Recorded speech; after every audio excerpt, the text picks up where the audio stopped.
ஐயா வந்து சிஆர்பியில் inspector sub inspector வந்து ப்ரமோஷன் வேணாம் சொல்லி ரிசைன் பண்ணிட்டு பிஆர்எஸ் எழுதி கொடுத்துட்டு வந்துட்டு இந்த ஃபீல்டுக்கு வந்திருக்காரு.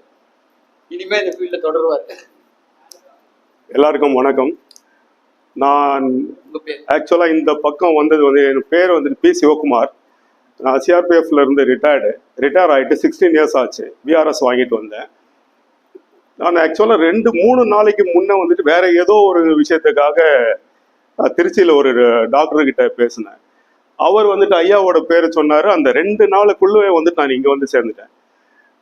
நான் என்ன நினைக்கிறேன்னு கேட்டிங்கன்னா, கடவுள் என்ன உங்களுக்கு கொடுக்கணும்னு நினைக்கிறாரோ அதை யாராலையும் தடுக்க முடியாது. நிறைய பேர் என்னென்னமோ சொல்லுவாங்க, இருந்தாலும் நல்ல வேலையை வந்துட்டு பைத்தியகாரத்தனமாக விட்டுட்டு வந்துட்டாருன்னு சொல்லிட்டு. நான் அன்னைக்கு பைத்தியகாரத்தனம் பண்ணலைன்னா இன்னைக்கு வந்துட்டு இந்த மாதிரி ஒரு 2 பேரை நான் மீட் பண்ணியிருக்க மாட்டேன். அது ஒரு பெரிய தப்பாயிட்டு இருக்கும். நான் வந்துட்டு வெள்ளூரில் வர்மா பண்ணிட்டு இருக்கேன். நான் ரிட்டையர் ஆனதுலேருந்து வந்துட்டு நான் பண்ணாத பைத்தியகாரத்தனம் எதுவுமே கிடையாது.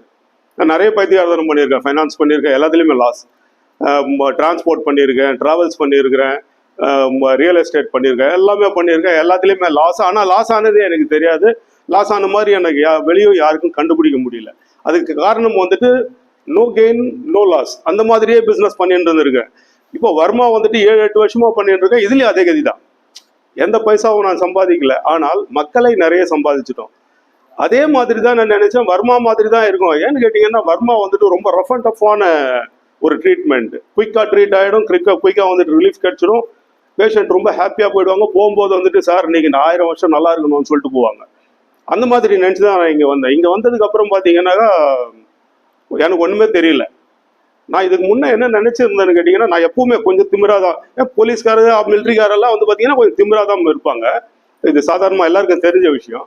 நான் என்ன நினைச்சேன்னு கேட்டிங்கன்னா, இப்போ வர்மா எப்படி கற்றுக்கணும்னா அதே மாதிரி வந்துட்டு டங் டயாலிசிஸ் கற்றுக்க போகிறேன். சும்மா ஜாலியாக வந்தோம், கற்றுக்கணும். இங்கே வந்ததுக்கு அப்புறம் தான் தெரியுது நான் எவ்வளோ பெரிய முட்டாள், எனக்கு எவ்வளோ விஷயம் தெரியல அப்படின்னு சொல்லிட்டு. இனிமேல் தான் கற்றுக்கணும் அப்படின்ற எண்ணம் வந்துட்டு அம்மா சொன்ன மாதிரி இனிமேல் கற்றுக்கணும் அப்படின்னு சொல்லிட்டு. உங்களால் கற்றுக்க முடியும்னா எங்களாலையும் கற்றுக்க முடியும். நாங்களும் சேலஞ்ச் பண்ணி போட்டி போட்டு வருவோம். ஐயாவை பற்றி, சந்திரசேகர் ஐயாவை பற்றி சொல்கிறதுக்கு எதுவுமே இல்லை. ஏன்னா அவ்வளோ எக்ஸலண்ட் எக்ஸ்பிளனேஷன். எல்லாராலையும் கிளாஸ் எடுக்க முடியும். நாங்களாம் நிறைய கிளாஸ் எடுத்துருக்குறோம். இது இப்படி பண்ணணும், சுடணும், ஆப்ரேஷன் பண்ணணும், நிறைய சொல்லியிருக்கோம். ஆனால் எதிரில் இருக்கிறவனுக்கு புரிஞ்சுதான்னு ஆனால் ஐயா வந்து ஒரு இடத்துலையும் நின்று டவுட் என்ன, இந்த பாயிண்ட் இது டவுட் என்ன சொல்லுங்க, என்ன டவுட் இருக்குதோ சொல்லுங்க, நான் அதை எக்ஸ்பிளைன் பண்ணுறேன் அப்படின்னு சொல்லிட்டு. அதுக்கு பெரிய மனசு வேணும். ஒன்று மனுஷன் நின்று கிளாஸ் எடுக்கணும், டயர்டாகிறாரு. இன்னொன்று பேசிக்கிட்டே இருக்கிறது வந்து பார்த்தீங்கன்னா உண்மையிலேயே பெரிய டயர்டான விஷயம் அப்படின்னா பேசுறது தான். ஏன்னா டீச்சர்ஸோட அழகு எனக்கு தெரியும். ரொம்ப கஷ்டப்படுவாங்க டீச்சர்ஸ். ஒரு கஷ்டப்பட்டுருக்க மாட்டா, சாயங்காலம் வந்து பார்த்தீங்கன்னாக்கா காஃபி கூட குடிக்க மாட்டார், கீழே விழுந்துருவார், படுத்துருவார். ஏன்னா டீச்சர்ஸ் அவ்வளோ கஷ்டம். ஏன்னா நின்றுட்டே இருக்கணும், காலையில இருந்து கத்திக்கிட்டே இருக்கணும். ரெண்டுமே கஷ்டமான விஷயம்.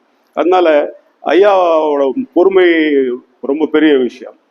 இனிமேல் வந்துட்டு ஐயாவை மறுபடியும் சார் சொன்ன மாதிரி வந்துட்டு சாரை இவ்வளோ நாள் நான் ஃபாலோ பண்ணி இன்னைக்கு தான் பார்க்குறேன். ஆனால் கடவுள் எங்களுக்கு உல்ட்டா கொடுத்துருக்காரு. ஐயாவை முதல்ல பார்க்க வச்சார், அதுக்கப்புறம் ஃபாலோ பண்ண வைக்கிறேன். தேங்க்யூ, ரொம்ப நன்றி.